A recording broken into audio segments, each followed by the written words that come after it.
School പ്രിൻസിപ്പലിനെ കൊല്ലപ്പെട്ട നിലയിൽ കണ്ടെത്തി കേസിൽ 2 10ാം ക്ലാസ് വിദ്യാർത്ഥികൾ അറസ്റ്റിൽ. മരിച്ച രൂപ റെഡ്ഡിയുടെ ശരീരത്തിൽ 27 തവണ കുത്തേറ്റതായാണ് പോലീസ് റിപ്പോർട്ട്. സംഭവം തെലങ്കാനയിലെ നൽഗൊണ്ട ജില്ലയിലാണ്.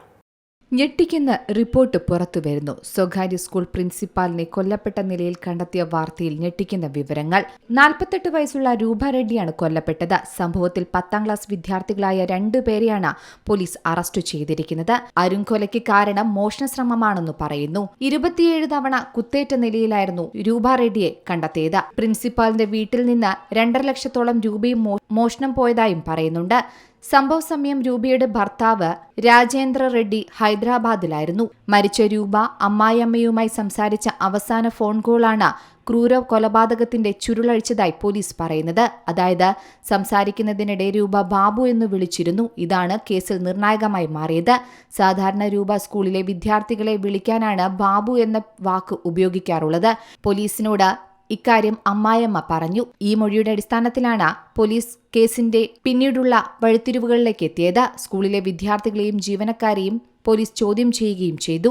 ഇതിനിടെയാണ് 10ാം ക്ലാസ്സിലെ 2 വിദ്യാർത്ഥികൾ പാർട്ടിയും മറ്റും നടത്തിയത് പോലീസിന്റെ ശ്രദ്ധയിൽപ്പെട്ടത്. സംശയം തോന്നിയ ഉദ്യോഗസ്ഥർ അവരെ കസ്റ്റഡിയിലെടുത്ത് ചോദ്യം ചെയ്തു. ഇവരിൽ നിന്ന് 1,51,000 രൂപയും ഐഫോണും പിടിച്ചെടുത്തു.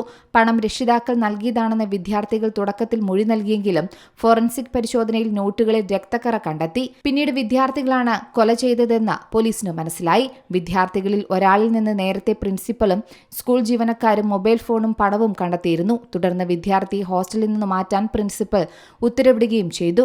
കുട്ടിയുടെ രക്ഷിതാക്കളെ അറിയിക്കുകയും ചെയ്തിരുന്നു. ഇതാണ് പ്രിൻസിപ്പലിനെ ലക്ഷ്യമിടാൻ പ്രേരിപ്പിച്ചതെന്ന് പോലീസ് പറയുന്നു.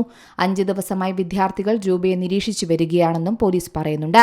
ഞെട്ടിക്കുന്ന സംഭവം തെലങ്കാനയിലെ നൽഗൊണ്ട ജില്ലയിലാണ്. News desk C Malayalam news. ഏറ്റവും പുതിയ വാർത്തകളും വിശേഷങ്ങളും വിരൽത്തുമ്പിലറിയാൻ സി മലയാളം ന്യൂസ് എല്ലാ ഡിജിറ്റൽ പ്ലാറ്റ്ഫോമുകളിലും ലഭ്യം.